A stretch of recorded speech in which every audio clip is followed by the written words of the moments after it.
Okay,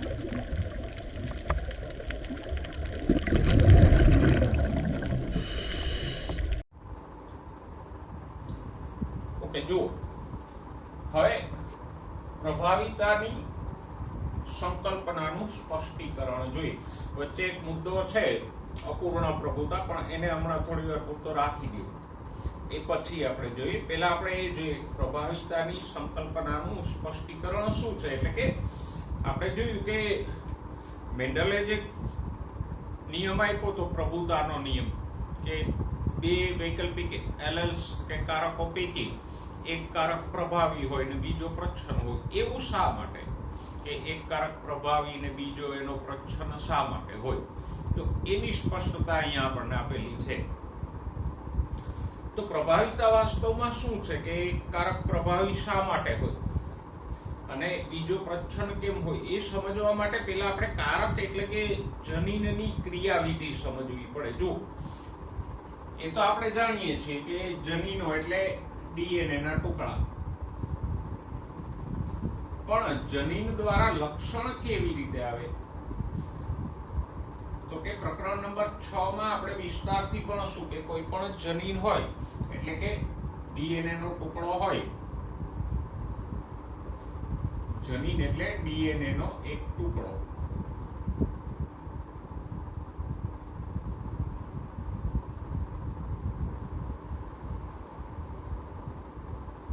તો એની ઉપરથી mRNA બને. એમઆરએનએ ઉપરથી પ્રોટીન બનશે. એમઆરએનએ અને પેલું રિબોઝોમ મળી અને પ્રોટીન બનાવે. પ્રોટીનમાંથી ઉત્સેચક બનશે.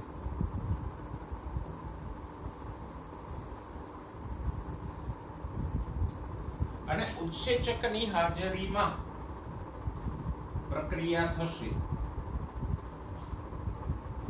અને પ્રક્રિયાથી કે પ્રક્રિયક નિપજમાં ફેરવાશે અને જેવી નિપજ બનશે એવું લક્ષણ આવશે.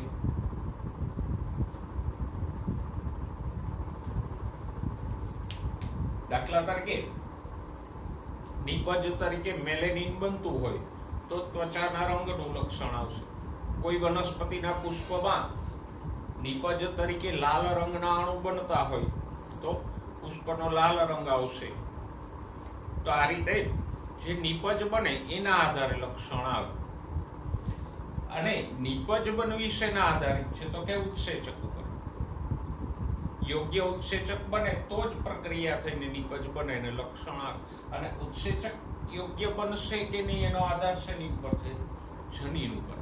તો આમ કારક કે જનીન આ રીતે પોતાની લક્ષણોની માહિતીને સ્થળાંતરિત કરે અને ઉત્સેચક બનાવે. ઉત્સેચકની હાજરીમાં પ્રક્રિયા થઈને કોઈ નિપજ બને. નિપજના આધારે લક્ષણ આવે. દાખલા તરીકે આપણે અહીંયા ઉદાહરણ તરીકે લઈએ કે આ ઉત્સેચક છે એની હાજરીમાં એક પ્રક્રિયાથી નિપજમાં ફેરવાય. એ નિપજ છે લાલ રંગનો અણુ છે અને એને કારણે પુષ્પના લાલ રંગનું લક્ષણ વનસ્પતિમાં આવે છે. તો હવે એના આધારે આપણે પ્રભાવિતાની સંકલ્પના જોઈએ કે કોઈ કારક પ્રભાવી શા માટે હોય.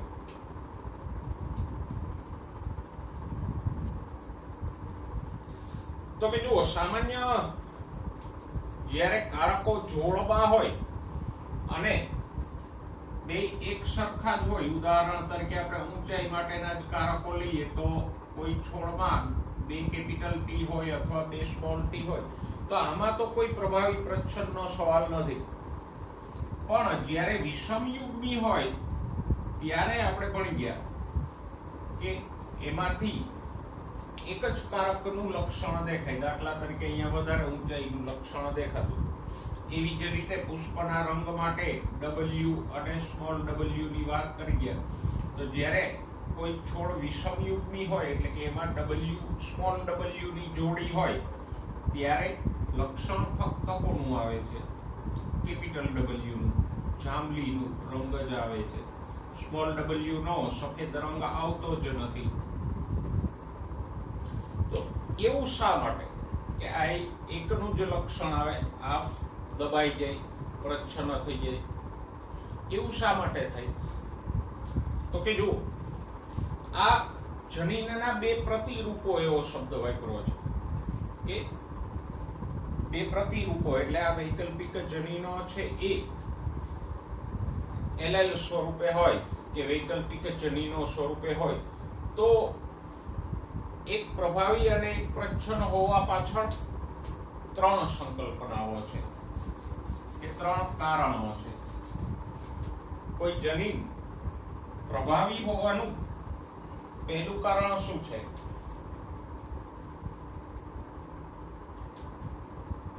તો કે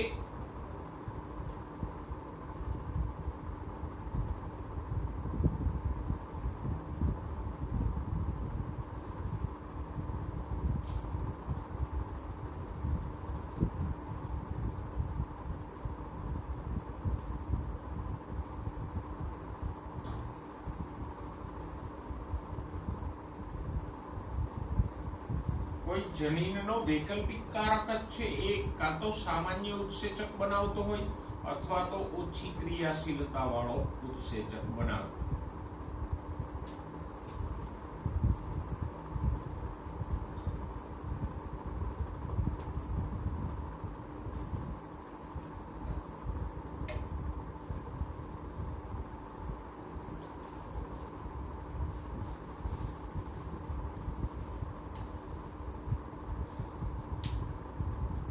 દાખલા તરીકે અહીંયા આપણે લાલ રંગનું ઉદાહરણ લીધું છે તો આપણે બે કારકો લઈએ, આર અને સ્મોલ આર, રેડ ઉપરથી.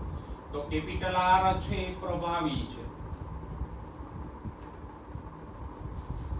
અને લાલ રંગ આપે છે, જ્યારે સ્મોલ આર છે એ પ્રચ્છન્ન છે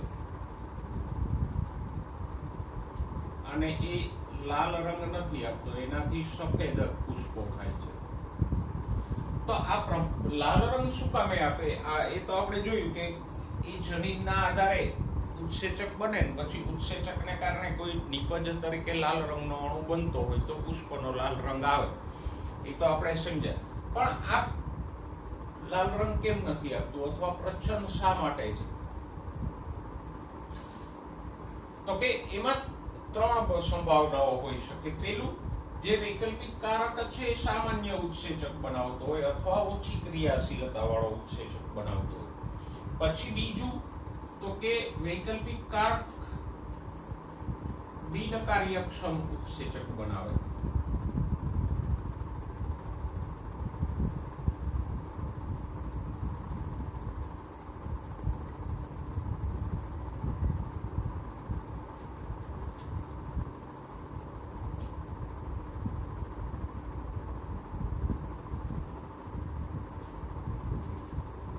અને ત્રીજું છે, વૈકલ્પિક કારક કોઈ ઉત્સેચક બનાવતો જ નથી.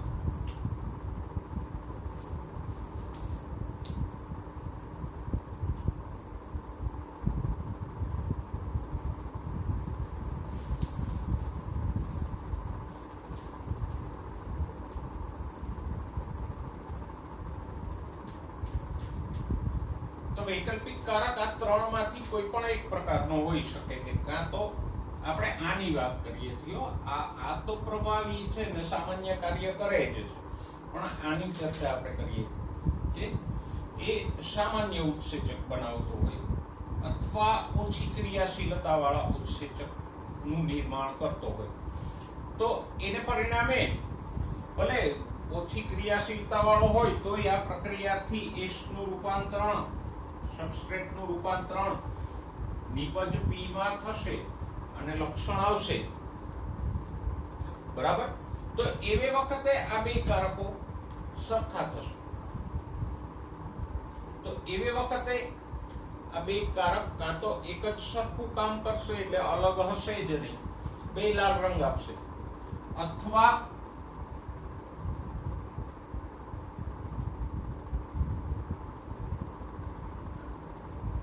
સહપ્રભાવી કે અપૂર્ણ પ્રભાવી થશે. એ શું છે આગળ આપણે જોઈશું, પણ પ્રચ્છન્ન નહીં થાય. ક્યારે પ્રચ્છન્ન નહીં થાય? તો કે જો આ વૈકલ્પિક કારક આના જેવો જ ઉત્સેચક બનાવતો હોય તો, અથવા ઓછી ક્રિયાશીલતા વાળો ઉત્સેચક બનાવતો હોય તો આ બે કારકો કેવા થશે? સહપ્રભાવી અથવા અપૂર્ણ પ્રભાવી થશે, પણ પ્રચ્છન્ન નહીં થાય. આ સ્મોલ આર છે એ પ્રચ્છન્ન નહીં થાય, બરાબર? પણ હા, જો આ સ્મોલ આર કારક બિનકાર્યક્ષમ ઉત્સેચક બનાવતો હોય તો પછી સ્વાભાવિક છે કે ઉત્સેચક બિનકાર્યક્ષમ છે તો આ પ્રક્રિયાથીનું નિપજમાં રૂપાંતરણ નહીં થાય, કારણ કે ઉત્સેચકની હાજરીમાં જ પ્રક્રિયા થાય. પણ હવે ઉત્સેચક જ બિનકાર્યક્ષમ છે તો પછી નિપજ તરીકે લાલ રંગનો અણુ નહીં બને અને લાલ રંગ નહીં આવે, બરાબર? અથવા એ ઉત્સેચક બનાવતો જ નથી. આ વૈકલ્પિક કારક છે એ કોઈ ઉત્સેચક બનાવતો જ નથી, તો એ લાલ રંગની નિપજ નહીં મળે અને પુષ્પમાં લાલ રંગનું લક્ષણ નહીં આવે. ઉદાહરણ તરીકે મનુષ્યમાં બે જનીનો છે, કેપિટલ સી અને સ્મોલ સી. તો કેપિટલ સી સામાન્ય ઉત્સેચક બનાવે છે અને એને કારણે મેલેનિન નામની નિપજ મળે, અને આ મેલેનિન નામની નિપજને કારણે ત્વચાનો રંગ આવે. પણ આ સ્મોલ સી છે એ કોઈ ઉત્સેચક બનાવતો જ નથી, એટલે મેલેનિન નથી બનતું અને ત્વચાનો રંગ પણ નથી આવતો. હવે કોઈ વ્યક્તિમાં દાખલા તરીકે સી સ્મોલ સી આમ કારકો હોય, ત્રણ કારકો થશે ને, જેમ લખતા હતા એમ કેપિટલ ટી એવી જ રીતે કેપિટલ સી, અથવા તો કોઈ વ્યક્તિમાં સી સ્મોલ સી હોય અથવા તો સ્મોલ સી, તો આ વ્યક્તિમાં તો સામાન્ય રંગ આવશે જ, સવાલ જ નથી. પણ આ વ્યક્તિમાં શું થશે? તો કે અહીંયા એક કેપિટલ સી છે એટલે મેલેનિન બનશે ને એની ત્વચામાં પણ રંગ આવશે. પણ અહીંયા જુઓ, આ બે પ્રચ્છન્ન કારકો છે, તો બેમાંથી એકેય અહીંયા ઉત્સેચક બનાવશે નહીં અને રંગ આવશે જ નહીં. ત્વચા એની સફેદ હશે આવી વ્યક્તિ. એવી જ રીતે આપણે આની વાત કરીએ તો જે છોડમાં કેપિટલ આર કારકો હશે એમાં તો લાલ પુષ્પો થશે.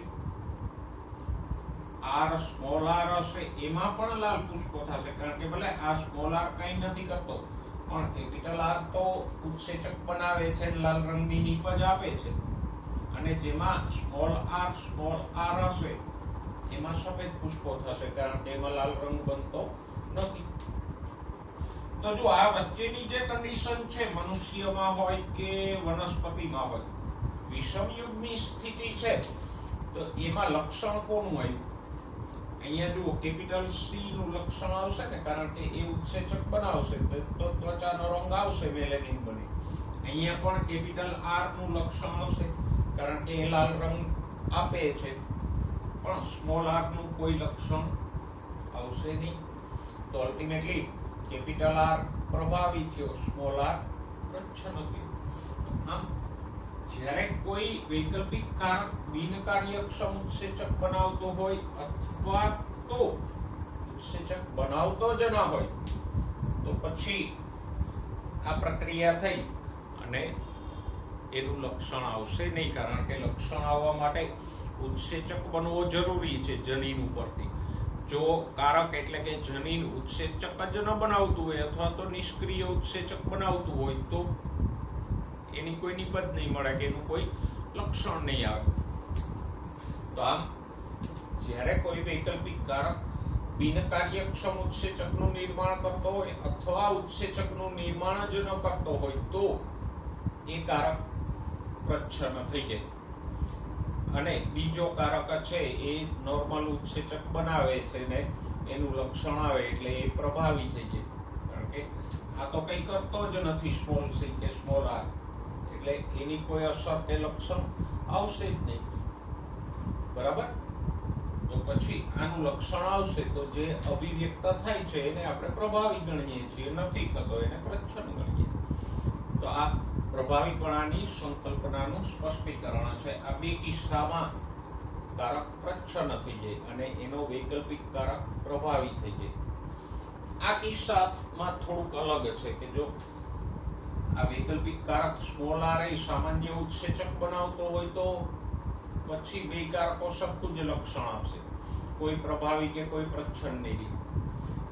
ઓછી ક્રિયાશીલતા વાળો ઉત્સેચક બનાવતો હશે તો મે બી એ અપૂર્ણ પ્રભાવી કે સહપ્રભાવી થઈ જશે. એવી જ રીતે થોડો સક્રિય પણ થોડોક અલગ પ્રકારનો ઉત્સેચક બનાવતો હશે તો એ સહપ્રભાવી થઈ જશે. એટલે પહેલો કિસ્સો અલગ છે. આ બે કિસ્સામાં કારક પ્રચ્છન્ન થઈ જાય અને એનો વૈકલ્પિક કારક પ્રભાવી થઈ જશે.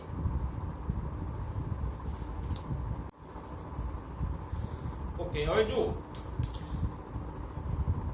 1900ની સાલ પછી મેન્ડલનું કાર્ય પ્રકાશમાં આવ્યું, એટલે કે મેન્ડલનું કાર્ય બીજા વૈજ્ઞાનિકોની જાણમાં આવ્યું. પછી બીજા વૈજ્ઞાનિકો પણ મેન્ડલે જેમ પ્રયોગો કર્યા હતા એવી રીતે બીજા સજીવો ઉપર પ્રયોગો કરવા માંડ્યા. પણ હવે ઘણા પ્રયોગોમાં એવું જોવા મળ્યું કે મેન્ડલના નિયમો એમાં સાચા નહોતા પડતા. આ મોટાભાગના કિસ્સાઓમાં મેન્ડલના નિયમો સાચા જ હતા અને આજે છે. પણ આટલા બધા સજીવો છે દુનિયામાં, દરેક સજીવમાં ઘણા બધા લક્ષણો છે, તો પછી જરૂરી નથી કે દરેક સજીવનું દરેક લક્ષણ મેન્ડલના આનુવંશિકતાના નિયમોને અનુસરતું જ હોય. કોઈક લક્ષણ એમાં અપવાદ પણ હોય ને. તો આપણે હવે જે થોડાક ટોપિક્સ ભણવાના છે મેન્ડલના નિયમોમાં અપવાદ છે, એટલે કે એમાં મેન્ડલના નિયમો સાચા નથી પડતા. તો મેન્ડલના નિયમોમાં જે અપવાદરૂપ કિસ્સાઓ છે એમાંનો પહેલો કિસ્સો છે અપૂર્ણ પ્રભુતા, કે જે પ્રભુતાના નિયમમાં મેન્ડલના પહેલા નિયમમાં અપવાદરૂપ છે કે અહીંયા કોઈ કારક પ્રભાવી કે પ્રચ્છન્ન નથી. શેમાં જોવા મળ્યું તો કે એન્ટીરિનમ એ એની પ્રજાતિનું નામ છે. જ્યારે અંગ્રેજીમાં એ વનસ્પતિને સ્નેપડ્રેગન કે ડોગ ફ્લાવર કહેવાય અને ડોગ ફ્લાવરનું ગુજરાતી આપણે શ્વાન પુષ્પ કહીએ. તો આ એન્ટીરિનમ ઉર્ફે સ્નેપડ્રેગન ઉર્ફે ડોગ ફ્લાવર કે શ્વાન પુષ્પમાં પુષ્પના રંગનો આવો કિસ્સો આપણને જોવા મળ્યો. પેલા એ કિસ્સાને સમજીએ. જો એક સંકરણનો જ પ્રયોગ છે, બીજું કઈ નથી. થોડું પરિણામ આપણને જુદું મળશે. પેલા એઝ યુઝ્યુઅલ આપણે લખીએ એન્ટીરિનમનું કયું લક્ષણ લેવામાં આવ્યું તો કે પુષ્પનો રંગ.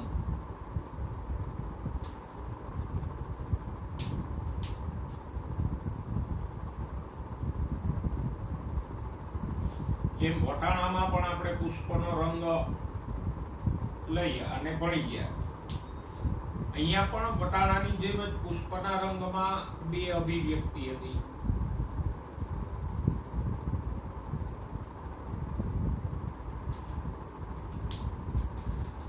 અમુક છોડમાં લાલ પુષ્પો થતા હતા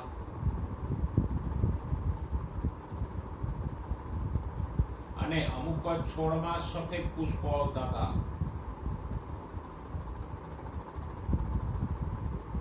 લાલ પુષ્પના કારકને આપણે રેડ ઉપરથી કેપિટલ આર આપશું, જ્યારે એઝ યુઝ્યુઅલ આને સફેદ રંગ માટેના કારકને સ્મોલ આર આપશું. બરાબર. એક સંકરણ જ કરવાનું છે. તો જે મેન્ડલે શુદ્ધ જાંબલી અને શુદ્ધ સફેદ પુષ્પો વાળો અથવા તો શુદ્ધ ઊંચો અને શુદ્ધ નીચો છોડ લીધો તો એમ પિતૃપેઢી તરીકે આપણે લઈએ.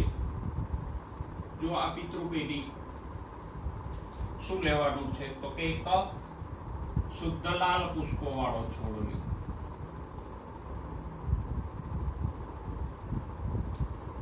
અને બીજા પિતૃ તરીકે શુદ્ધ સફેદ પુષ્પો વાળો છોડ લ્યો.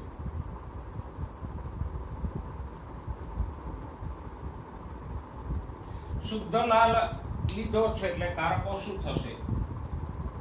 Capital R capital R. શુદ્ધ એટલે સમયુગ્મી. જો વિષમયુગ્મી કીધો હોત તો આર સ્મોલ આર હતા અને શુદ્ધ સફેદ છે એટલે સ્મોલ આર સ્મોલ આર. જેમ ટી સ્મોલ ટી લખતા હતા એ જ. હવે લખો પિતૃપેઢીના જન્યુઓ તો આપણે ભણી ગયા વિશ્લેષણના નિયમમાં કે જન્યુઓમાં એક જ કારક આવે. તો આ લાલ પુષ્પોવાળા છોડમાંથી જેટલા કઈ જન્યુઓ ઉત્પન્ન થશે એ બધામાં કેપિટલ R એક જ હશે. સફેદ પુષ્પોવાળા છોડમાંથી જેટલા જન્યુઓ ઉત્પન્ન થશે એ બધામાં એક જ સ્મોલ r હશે. જન્યુઓમાં જોડી ના હોય. આ બે વચ્ચે ફલન થાય અને ફલનને પરિણામે F1 પેઢી આપણને પ્રાપ્ત થાય. તો F1 પેઢીના કારકો શું થશે? R small r. ત્યાં હતું એમ t સ્મોલ t થતા હતા, અહીંયા r સ્મોલ r થયું. ઓકે, આગળ F2 પેઢી લખી. એના માટે આપણે પેલો મિસ્ટર પ્યુનેટ નો પ્યુનેટ સ્ક્વેર દોરવો જોશે.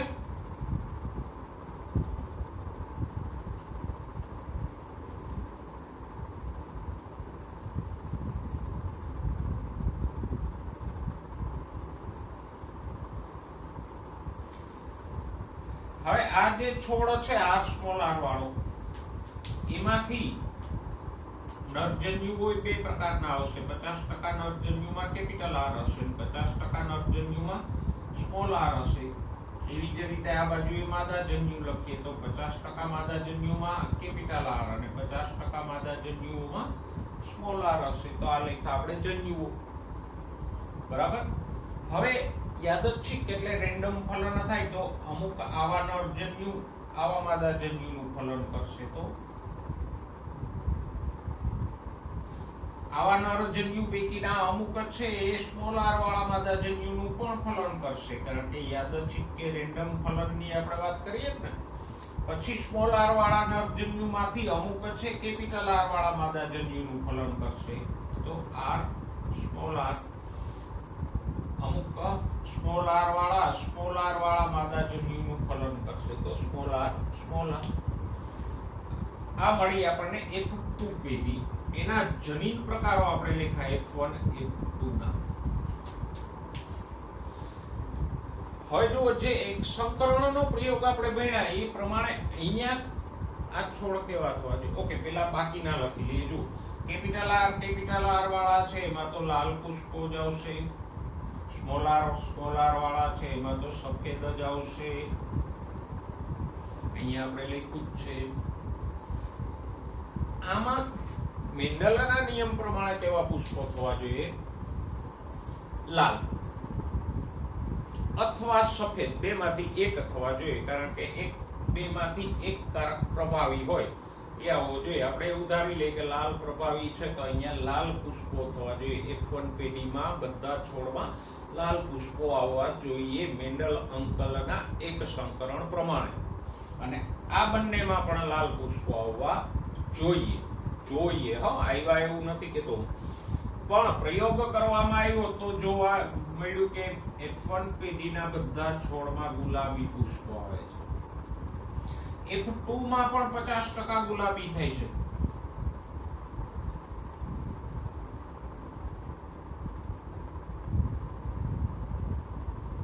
ઓકે, આના F2 ના સ્વરૂપ પ્રકાર જનીન પ્રકાર આપણે લખીએ.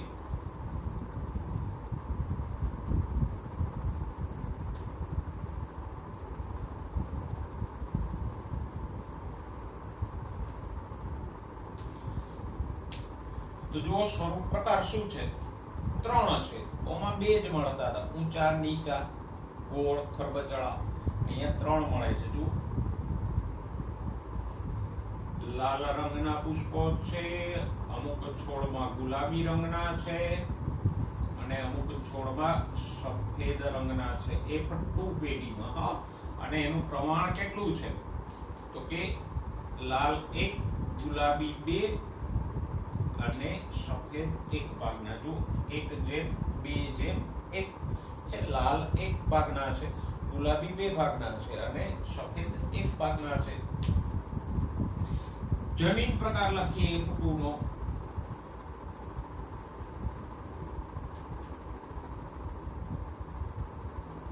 જનીન પ્રકાર તો ઇઝીલી મેન્ડલ ભણાવી ગયો, એમાં જ આવશે. જુઓ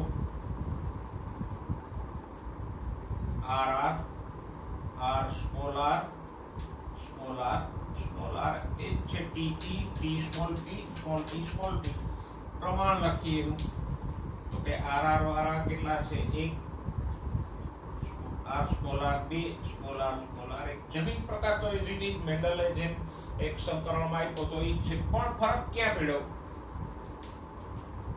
અહીંયા સ્વરૂપો પ્રકારમાં ફરક આવ્યો મેન્ડલના નિયમ પ્રમાણે બે સ્વરૂપ પ્રકાર મળવા જોઈએ લાલ અને સફેદ અને એ પણ 3:1 ના પ્રમાણમાં મળવા જોઈએ પણ ન મળ્યા હવે છોડમાં પુષ્પો આવે એને તો ન નકારી શકાય ને કે ના ભાઈ આ તો ગુલાબી રંગ છે તો એટલા છોડને વધારે તડકો લાગ્યો એટલે લાલ માંથી ગુલાબી થઈ ગયા થોડાક ઝાંખા થઈ જાય એવું તો ન કહેવાય ને ગુલાબી મેળા છે તો મેળા છે હવે એને સમજાવો કે ગુલાબી શા માટે આવ્યા તો કે ગુલાબી પુષ્પો શેમાં આવે છે વિષમયુગ્મી આર સ્મોલ આર વાળા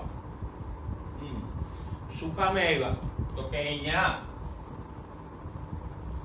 આર અને સ્મોલ આર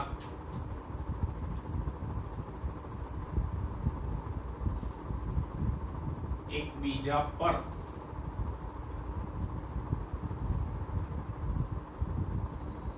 અપૂર્ણપણે પ્રભાવી છે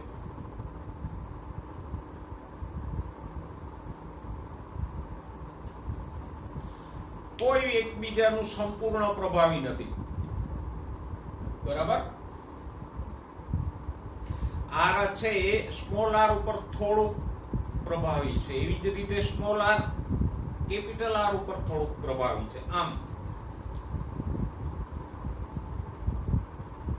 આ કેપિટલ આર છે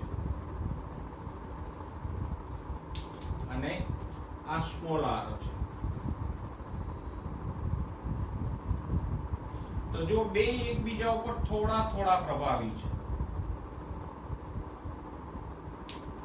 અથવા તો બેટર વેમાં હું આમ દોરું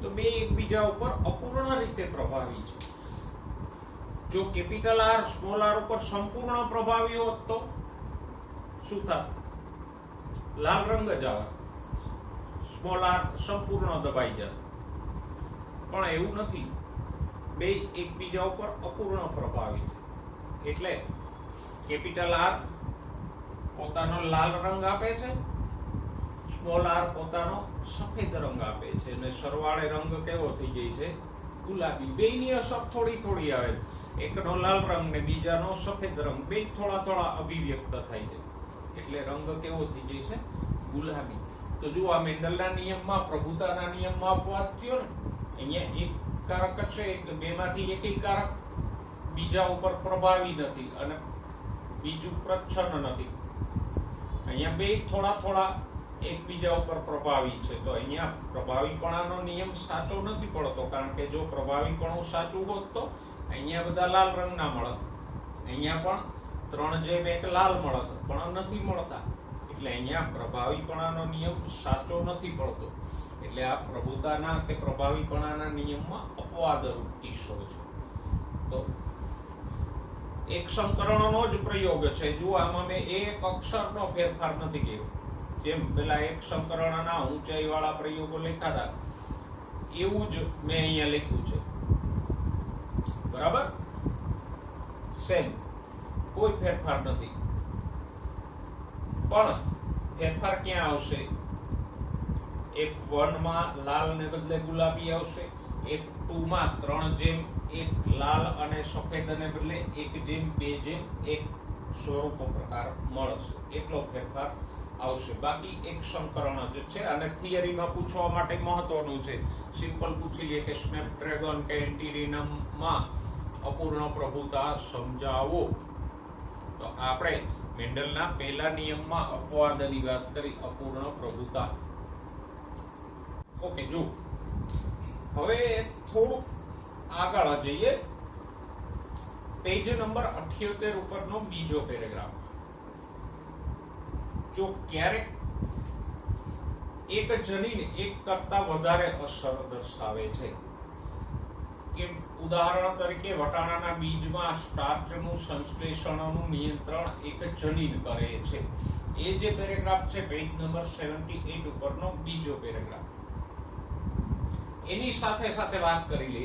એ થોડુંક અલગ પ્રકારનું ઉદાહરણ છે. જો વટાણાના બીજમાં હોય કે બટાકાના બીજ હોય, એ બીજના કોષો આપણે જોઈએ તો કોષની અંદર સ્ટાર્ચ કણો જોવા મળે આપણને. જેમ 11મા ધોરણના 8મા પ્રકરણમાં આપણે ભણ્યા હતા રંગહીન કણો. તો બટાકાના કોષો લ્યો, વટાણાના કોષો લ્યો, તો એ કોષોની અંદર આપણને આવા સ્ટાર્ચ કણો જોવા મળશે. કારણ કે આ બીજ છે એ ખોરાક સ્વરૂપે સ્ટાર્ચનો સંગ્રહ કરે છે, તો એના કોષોમાં સ્ટાર્ચ કણો હશે. એમાં કઈ વિશેષતા જેવું નથી. તો આવા સ્ટાર્ચ કણો હશે કોષોની અંદર. એ આપણને માઇક્રોસ્કોપથી દેખાય.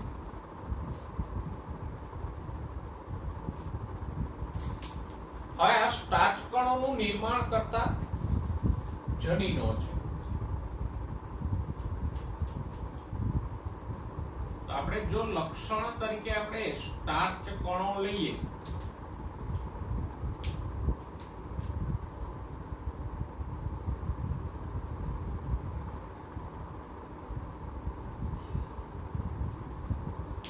તો એમાં પણ બે અભિવ્યક્તિ છે.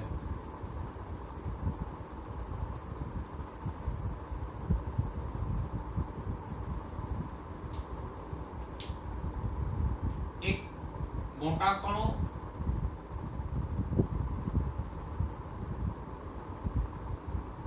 અને નાના કણો.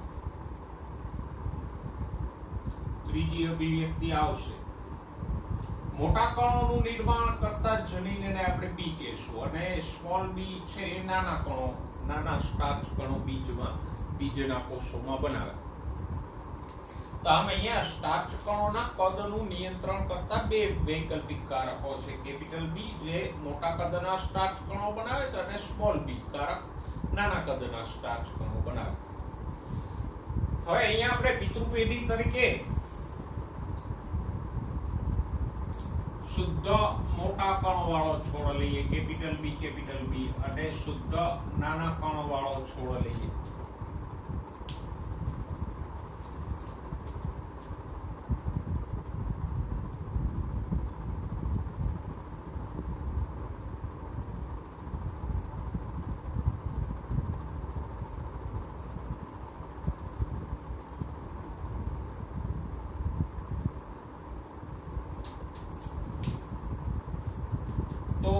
આના જન્યુઓમાં as it is capital B આવશે. આમાંથી જેટલા જન્યુ ઉત્પન્ન થશે એમાં સ્મોલ બી આવશે.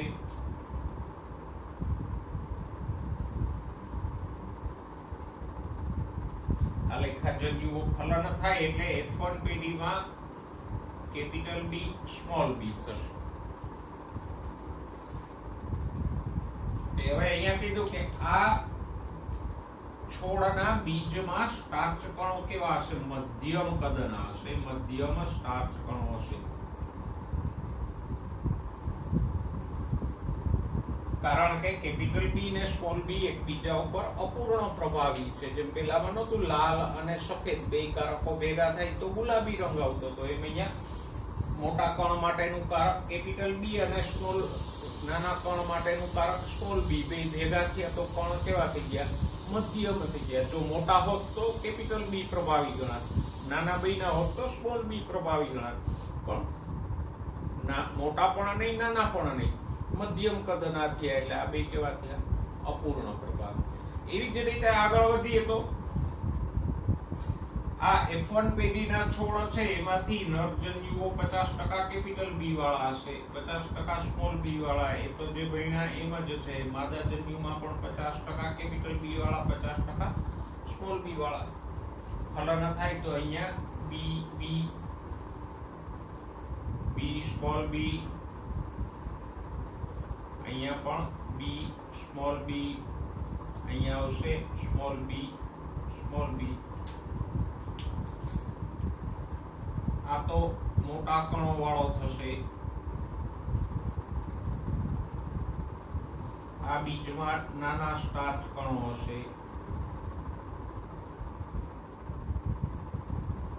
અને આમાં કેવા હશે? બંનેમાં મધ્યમ કદના કણો હશે.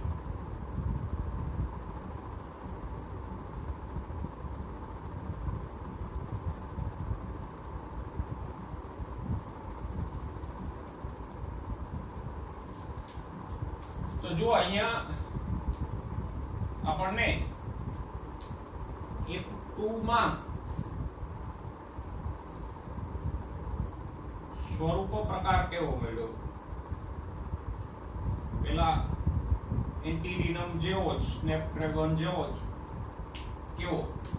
તો કે જુઓ, મોટા, મધ્યમ અને નાના કણો, ત્રણેય કણો વાળા છોડ મળ્યા. બે જ ન મળ્યા, ત્રણ મળ્યા. અને પ્રમાણ કેટલું મળ્યું? 1:2:1. જેમ પેલામાં નહોતું લાલ, ગુલાબી, સફેદ, 1:2:1 મળે. જનીન પ્રકાર તો એજ ઇટ ઇઝ જ મળશે F2 નો. 1:2:1 જે મેન્ડલના એક સંકરણમાં કે એન્ટીરિનમમાં મળ્યો તો એવો. તો અહીંયા બંને કેપિટલ બી અને સ્મોલ બી એકબીજાના અપૂર્ણ પ્રભાવી થયા. હવે આ જ લક્ષણને આપણે બીજી રીતે જોઈએ. જુઓ, મોટા કદના સ્ટાર્ચ કણો હોય એટલે કોષો, બીજના કોષો એકદમ આમ ફૂલેલા રહે. અને નાના કદના કણો હોય તો શું થાય?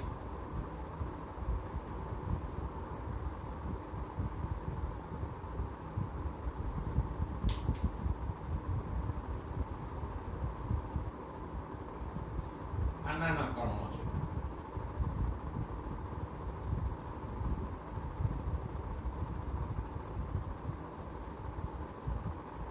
તો કોષો ચીમળાયેલા રહેશે.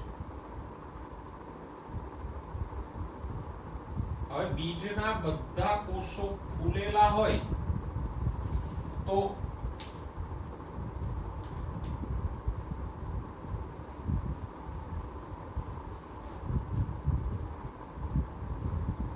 બીજના બધા કોષો જો ફૂલેલા હોય, અંદર ખીચોખીચ મોટા કણો ભરેલા હોય અને કોષ આમ સરસ મજાનો ફુગ્ગાની જેમ ફૂલેલો હોય, તો બધા કોષો ફૂલેલા હોય તો બીજ કેવું થશે? ગોળ થશે.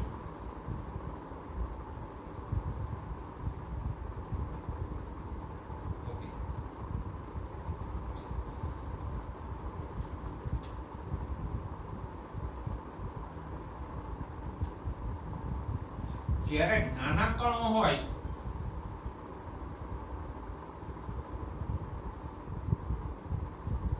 તો કોષો એટલા ફૂલેલા નહીં રહે, અને બધા કોષો થોડા ઢીલા રહે, ફૂલેલા ન રહે, તો બીજ કેવું થશે? ખરબચડું થશે. એટલે મેન્ડલ જે ગોળ બીજ, ખરબચડા બીજનું લક્ષણ લઈ ગયો, એની પાછળ આ સ્ટાર્ચ કણો જવાબદાર છે. કે જો મોટા કદના કણો હોય તો બીજ ગોળ થાય, અને નાના કદના સ્ટાર્ચ કણો હોય કોષમાં તો બીજ ખરબચડું થશે. અને મધ્યમ કદના હશે તો બીજ મધ્યમ ખરબચડું નહીં થાય, તો પણ બીજ તો ગોળ જ થશે. એટલે અહીંયા થોડુંક સમજવાનું એ છે કે જો આપણે બીજના આકારને સ્વરૂપ પ્રકાર તરીકે લઈએ કે ગોળ અને ખરબચડા, તો કારક તો એના માટે આ જ જવાબદાર છે, કેપિટલ બી, સ્મોલ બીજ.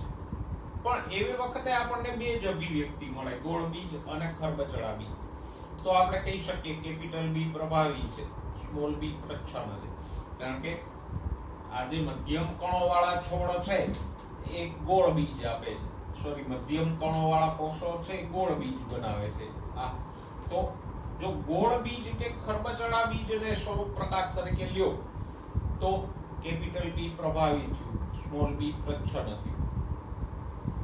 કારણ કે અહીંયા જો આપણે આના જનીન પ્રકાર લખીએ તો મોટા કણો શેમાં છે? કેપિટલ બી માં. આમાં બી સ્મોલ બી અને આમાં હશે સ્મોલ બી. તો બી સ્મોલ બી વાળા બીજ ગોળ થાય છે. તો જો બીજનો આકાર એટલે કે ગોળ બીજ અને ખરબચડા બીજની આપણે વાત કરીએ, એને સ્વરૂપ પ્રકાર તરીકે લઈએ તો કેપિટલ બી પ્રભાવી થયું. પણ સ્ટાર્ચ કણોના કદને આપણે સ્વરૂપ પ્રકાર તરીકે લઈએ તો બી અને સ્મોલ બી એકબીજાના કેવા થયા? અપૂર્ણ પ્રભાવી. એટલે અહીંયા એક જ લક્ષણને આપણે બે પોઈન્ટ ઓફ વ્યૂ થી જોઈએ છીએ. પેલો સ્વરૂપ પ્રકાર કે લક્ષણ કયું છે? બીજનો આકાર ગોળ અને ખરબચડા. એમાં બે જ અભિવ્યક્તિ છે, વચલી કોઈ અપૂર્ણ પ્રભુતાની અભિવ્યક્તિ છે જ નહીં, કારણ કે આ બે કણો ગોળ બીજ આપે છે. આને યાદ રાખજો. અને જો સ્ટાર્ચ કણોના કદને સ્વરૂપ પ્રકાર તરીકે લઈએ તો ત્રણ અભિવ્યક્તિ છે: મોટા કદના કણો, મધ્યમ કણો અને નાના કણો. અને એવી વખતે આ મધ્યમ કણો હોય તો બી સ્મોલ બી એકબીજાના અપૂર્ણ પ્રભાવી થાય. તો જો છેલ્લી બે લીટી વાંચો. જો બી સ્મોલ બી બીજમાં ઉત્પન્ન થતા સ્ટાર્ચ કણોના કદને આપણે સ્વરૂપ પ્રકાર માનીએ તો આ દ્રષ્ટિકોણ એટલે કે આ પોઈન્ટ ઓફ વ્યૂ થી આ બંને બી સ્મોલ બી એકબીજાના અપૂર્ણ પ્રભાવી થાય. પણ બીજના આકારને આપણે સ્વરૂપ પ્રકાર માનીએ તો કેપિટલ બી પ્રભાવી અને સ્મોલ બી પ્રચ્છન્ન થશે. એટલે બે પોઈન્ટ ઓફ વ્યૂ થી પ્રભુતા અહીંયા થોડીક અલગ રીતે વ્યાખ્યાયિત થાય. પણ સ્ટાર્ચ કણોના કદની વાત કરો તો એ ડેફિનેટલી બી સ્મોલ બી અપૂર્ણ પ્રભાવી છે અને એ પણ મેન્ડલના પ્રભુતાના નિયમમાં અપવાદ થાય. હવે સહપ્રભાવિતા જોઈએ. સહપ્રભાવિતા પણ મેન્ડલના પ્રભુતાના નિયમમાં અપવાદ છે કે અહીંયા પણ એકય કારક એકબીજા ઉપર પ્રભાવી કે એકબીજા ઉપર પ્રચ્છન્ન નહીં હોય. સહપ્રભાવિતાનું ઉદાહરણ આપણને ક્યાં જોવા મળે? તો કે મનુષ્યમાં ABO રુધિર જૂથમાં સહપ્રભાવિતા આપણને જોવા મળશે. ABO રુધિર જૂથ આપણે જાણીએ છીએ ધોરણ 11 ના ચેપ્ટર નંબર 18 માં આપણે ABO જૂથની વાત કરીએ કે ABO જૂથમાં આપણે 4 રુધિર જૂથ પાડીએ: A, B, AB અને O. અને આ 4 રુધિર જૂથ આપણે બે એન્ટિજનના આધારે પાડીએ: એન્ટિજન A અને એન્ટિજન B. એન્ટિજન શું છે? આ એન્ટિજન A અને B શું છે? તો કે રક્તકણ ઉપર આવેલી શર્કરાઓ છે. સામાન્ય એન્ટિજન્સ પ્રોટીનના બનેલા હોય, પણ આ એન્ટિજન A અને B શર્કરાઓ છે અને રક્તકણની સપાટી ઉપર હોય. તો આ બે એન્ટિજન છે એના આધારે આપણે 4 પ્રકારના રુધિર જૂથ પાડીએ. કયા? જો રક્તકણની સપાટી ઉપર એન્ટિજન A હોય તો A જૂથ કહેવાય. રક્તકણની સપાટી ઉપર એન્ટિજન B હોય તો એ બ્લડ ગ્રુપ કયું કહેવાય? B. જે વ્યક્તિના રક્તકણો ઉપર A અને B બંને એન્ટિજન હોય તો એ ગ્રુપ કયું થયું? AB. અને જે વ્યક્તિના રક્તકણો ઉપર એકય એન્ટિજન ના હોય, બેમાંથી એકય, તો એ કયું થયું? O group. તો સિમ્પલ છે, બે જ એન્ટિજન છે રક્તકણ ઉપર, કયા? એન્ટિજન A અને એન્ટિજન B. પણ હા, એક વ્યક્તિના બધા રક્તકણો ઉપર સરખા જ એન્ટિજન હોય. એવું ન હોય કે એક વ્યક્તિમાં અમુક ઉપર A એન્ટિજન હોય, બીજા રક્તકણ ઉપર B હોય, ત્રીજા કોઈ રક્તકણ ઉપર AB હોય, ચોથામાં કોઈ હોય ના. એક વ્યક્તિના બધા જ રક્તકણો ઉપર સરખા જ એન્ટિજન હોય. તો જે વ્યક્તિના રક્તકણો ઉપર એન્ટિજન A હોય એ બ્લડ ગ્રુપ A થાય. જેના રક્તકણો ઉપર એન્ટિજન B હોય એ બ્લડ ગ્રુપ B. જેના રક્તકણો ઉપર બંને એન્ટિજન હોય તો AB ગ્રુપ. અને રક્તકણો ઉપર બેમાંથી એકય એન્ટિજન ના હોય તો O ગ્રુપ થાય. આ આપણે ભણી ગયા. હવે એના કારકો જોઈએ. તો કે એન્ટિજન બને છે તો કોઈ જનીન હશે ને જે એન્ટિજન બનાવતું હશે. તો કે અહીંયા કારક IA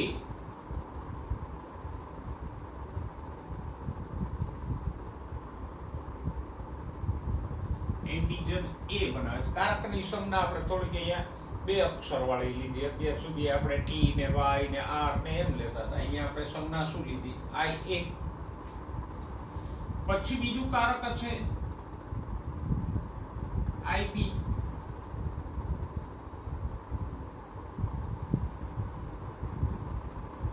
એન્ટીજન બી બનાવે છે. અને ત્રીજું એક કારક છે. અત્યાર સુધી જો બે કારકો જ હતા, T small T Y small Y. અહીંયા એક લક્ષણ માટેના 3 વૈકલ્પિક કારકો છે. હોય ને બે, મારી પાસે 3 કલરની પેન છે. આ લક્ષણ માટે 3 વૈકલ્પિક કારકો છે. 2 હોય તો 3 કેમ ના હોય?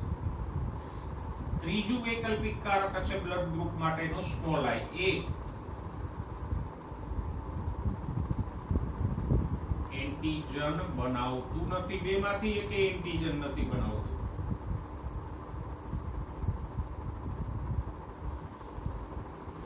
બરાબર?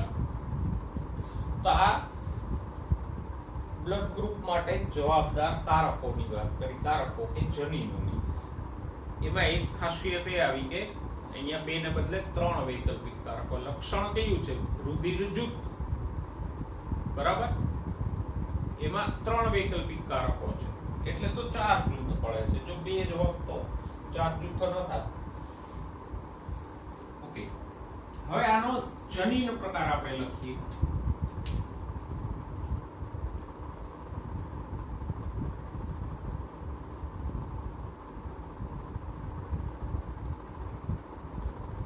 જો 3 વૈકલ્પિક કારકો છે, પણ એક વ્યક્તિમાં 3 ના હોય, કારણ કે રંગસૂત્રો જોડીમાં જોઈએ, એટલે 2 સમજાત રંગસૂત્રો ઉપર એક જ કારક રહી શકે, ત્રીજું કારક ન રહી શકે એક માણસમાં.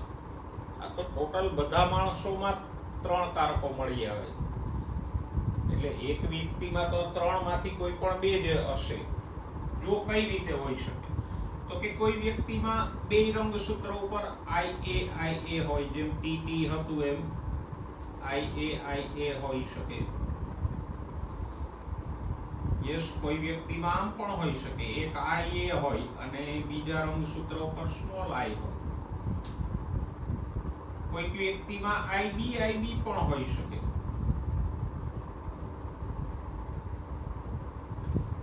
કારણ કે ટોટલ માનવ વસ્તીમાં 3 કારકો છે, પણ એક મનુષ્યમાં તો 3 માંથી કોઈ પણ 2 હોઈ શકે.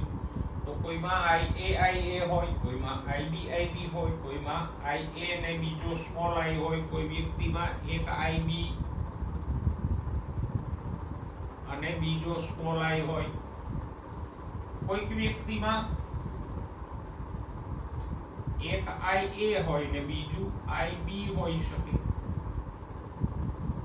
અને કોઈક વ્યક્તિમાં 2 રંગસૂત્ર ઉપર સ્મોલ I હોય છે.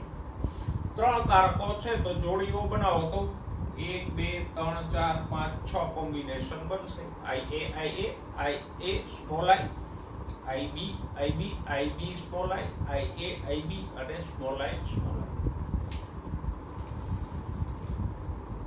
આ વ્યક્તિનું રુધિર જૂથ કેવું થશે? A. આનું કેવું થશે? B. જો આ તો એ થાય, IA વાળો હોય તો એમાં રક્તકણ ઉપર એન્ટીજન A બને, કારણ કે IA કારક છે, એન્ટીજન A બનાવે ને એન્ટીજન A બને એટલે બ્લડ ગ્રુપ A થાય. સમજાય? પછી IB વાળાનું B ગ્રુપ હોય, કારણ કે IB કારક છે એ એન્ટીજન B બનાવે છે, તો એનું બ્લડ ગ્રુપ B થશે. આ જૂથ છે IA સ્મોલ I, એ એક ગ્રુપ થશે.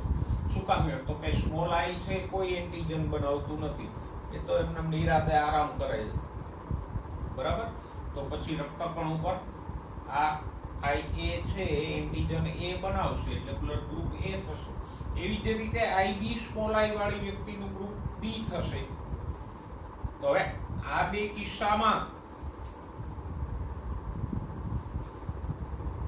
જો જે વ્યક્તિમાં IA સ્મોલ I હોય એનું ગ્રુપ A થાય છે, અને IB સ્મોલ I હોય એનું ગ્રુપ B થાય છે. તો આપણે અહીંયા લખી શકીએ કે સ્મોલ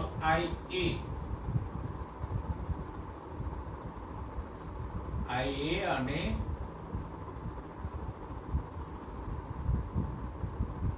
IB બંનેનો પ્રચ્છન્ન છે. અથવા આ જ વાક્યને હું ઊંધું લખું, IA અને IB બંને સ્મોલ I પર પ્રભાવી છે. એક જ વાક્ય આપણે ઊંધું લખ્યું. શું કામ એવું આપણે કીધું કે IA ને IB બે સ્મોલ I ઉપર પ્રભાવી છે? તો કે જુઓ અહીંયા IA સ્મોલ I થયો તો ગ્રુપ કયું હોય? એ ગ્રુપ. આની કોઈ અસર ન આવી, એ O નથી. અહીંયા B ગ્રુપ આવ્યું, મતલબ કે IA ને IB બંને સ્મોલ I ઉપર પ્રભાવી છે. આટલું આપણે કીધું. ઓકે, હવે આની વાત કરીએ. આનું ગ્રુપ કયું થશે? O. કારણ કે બે સ્મોલ I હોય તો સ્મોલ I છે કોઈ ઇન્ટીજર નથી બનાવતું. તો જે વ્યક્તિમાં બે સ્મોલ I હશે એમાં કોઈ ઇન્ટીજર નહીં બને. ઇન્ટીજર નહીં બને તો ગ્રુપ O થશે. IA IB વાળી વ્યક્તિનું ગ્રુપ કયું થશે? AB. આ સ્વરૂપ પ્રકાર છે.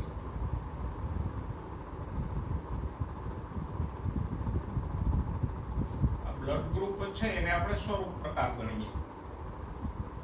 તો આપણે બ્લડ ગ્રુપના જનીન પ્રકારો ને સ્વરૂપ પ્રકારો લીધા. પણ આપણે ભણવાનું અહીંયા છે સહપ્રભાવિતા. ક્યાં છે? અહીંયા આપણે મુદ્દો ભણીએ છીએ સહપ્રભાવિતા. જુઓ, જ્યાં કેપિટલ A ને કેપિટલ B, સોરી IA ને IB ભેગા થયા તો ગ્રુપ કેવું થયું? ના A થયું, ના B થયું, AB થયું. અને એ વ્યક્તિના રક્તકણો પર જો બે પ્રકારના એન્ટીજન છે તો IA અને IB બંને કેવા થયા? સહપ્રભાવી થયા, સરખે સરખા પ્રભાવી થયા. બરાબર ને?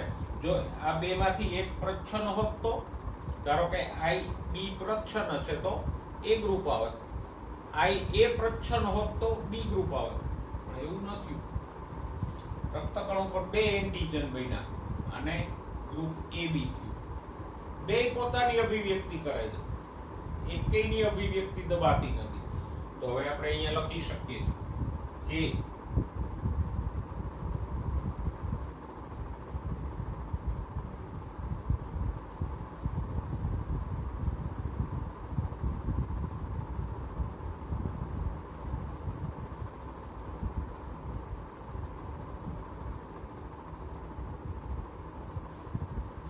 બંને સહપ્રભાવી છે. અને સહપ્રભાવી છે એ કઈ પ્રચ્છન્ન નથી, માટે પ્રભુતાનો નિયમ આ કિસ્સામાં સાચો નથી પડતો. આ બેમાં જો અહીંયા પ્રભુતા છે, કેપિટલ IA પ્રભાવી છે, IB પ્રભાવી છે અહીંયા, પણ આમાં કોઈ પ્રભાવી ને કોઈ પ્રચ્છન્ન નથી. તો અહીંયા પ્રભુતાનો નિયમ તો ખોટો પડે. સાથે સાથે બંને કારકો સરખે સરખી અભિવ્યક્તિ આપે છે, એટલે કેવા થયા? બે સહપ્રભાવી. તો આમ સહપ્રભાવિતા ફક્ત શેમાં જોવા મળે? જો આ બે ની વચ્ચે જ, IA ને IB વચ્ચે જ. અહીંયા તો પ્રભુતા છે જ. અહીંયા તો એક પ્રભાવી એક પ્રચ્છન્ન, એક પ્રભાવી એક પ્રચ્છન્ન છે. ફક્ત AB ગ્રુપ વાળામાં જ સહપ્રભાવિતા છે. બરાબર? જો આ બે સહપ્રભાવી ના હોત તો AB ગ્રુપ ના બને. પણ AB ગ્રુપ આવે છે, રક્તકણો પર બે એન્ટીજન બને છે, તો બે કારકો એકબીજાના સહપ્રભાવી થયા. ઓકે, છેલ્લે સહપ્રભાવિતા અને અપૂર્ણ પ્રભાવિતા વચ્ચેનો એક થોડોક ડિફરન્સ સમજી લે. અપૂર્ણ પ્રભાવિતામાં શું થતું હતું? મધ્યમ અભિવ્યક્તિ આવતી હતી ને, કે લાલ રંગનું કારક અને સફેદ રંગનું કારક. જો આમ થતું હતું R સ્મોલ r, તો અહીંયા ગુલાબી રંગ થતો તો બેની વચ્ચેની અભિવ્યક્તિ. પછી B સ્મોલ b, તો મધ્યમ કણો થતા હતા ને. થોડીક લાલની અસર આવી, થોડીક ગુલાબીની અસર આવી. તો એ મિશ્ર અભિવ્યક્તિ થાય, લાલ અને ગુલાબી, અથવા મોટા અને નાના થઈને મધ્યમ અભિવ્યક્તિ થાય, મધ્યમ કણો થાય, તો અપૂર્ણ પ્રભાવિતા કહેવાય. જ્યારે અહીંયા બેની અભિવ્યક્તિ સ્વતંત્ર થાય છે, મિશ્ર નથી થતી. એન્ટીજન આઈ એ છે એ રક્તકણ ઉપર એન્ટીજન એ બનાવે છે અને આઈ બી રક્તકણ ઉપર પોતાની રીતે એન્ટીજન બી બનાવે છે. તો બે પોતપોતાની રીતે અભિવ્યક્ત થાય છે, મિશ્ર થઈને નથી થતા. અપૂર્ણ પ્રભુતામાં બે કારકો મિશ્ર અભિવ્યક્તિ આપતા હતા, એટલે વચગાળાની અભિવ્યક્તિ આવતી હતી, જેમ કે લાલ અને સફેદ વચ્ચેનો રંગ ગુલાબી આવતો. સમજાણું? જો આ બે સહપ્રભાવી હોત તો શું થાત? અપૂર્ણને બદલે સહપ્રભાવી હોત તો શું થાત? પુષ્પનો થોડોક ભાગ લાલ થાત, થોડોક સફેદ થાત, પણ ગુલાબી ન થાત. તો સહપ્રભાવિતામાં બે કારકો પોતપોતાની અભિવ્યક્તિ સ્વતંત્ર રીતે અલગ અલગ રીતે કરે છે. જેમ અહીંયા આઈ એ એન્ટીજન એ બનાવે છે અને આઈ બી એન્ટીજન બી બનાવે છે.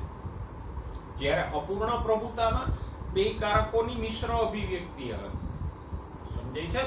આ બેસ્ટ છે કે જેમ આર અને આર સ્મોલ આર અપૂર્ણ પ્રભાવી છે તો ગુલાબી રંગ થાય, પણ આર અને સ્મોલ આર જો સહપ્રભાવી હોત તો આર પોતાની રીતે લાલ રંગ બનાવે, સ્મોલ આર પોતાની રીતે સફેદ રંગ આપે, એટલે પુષ્પનો થોડોક ભાગ લાલ થાત, થોડોક ભાગ સફેદ થાત, ગુલાબી ન થાત. તો અપૂર્ણ પ્રભાવિતા અને સહપ્રભાવિતા વચ્ચે આટલો તફાવત છે કે અપૂર્ણ પ્રભુતામાં બંને કારકો એકબીજા ઉપર થોડા થોડા પ્રભાવી હોય એટલે મિશ્ર અભિવ્યક્તિ આવે. જ્યારે સહપ્રભાવિતામાં બંને કારકો સ્વતંત્ર રીતે પોતાની અભિવ્યક્તિ કરે એટલે બેનું લક્ષણ અલગ અલગ આવશે. જેમ કે અહીંયા બે એન્ટીજન બને છે એમ. તો આપણે આ બ્લડ ગ્રુપમાં સહપ્રભાવિતાની વાત કરી. આને અલગથી આમ લખી લેજો કે આ ત્રણ કારકો અને આ એના જનીન પ્રકાર સ્વરૂપ પ્રકારોને લખી લેજો. બરાબર? આગળ આપણે બ્લડ ગ્રુપની ચર્ચા નેક્સ્ટ લેક્ચરમાં કરશું.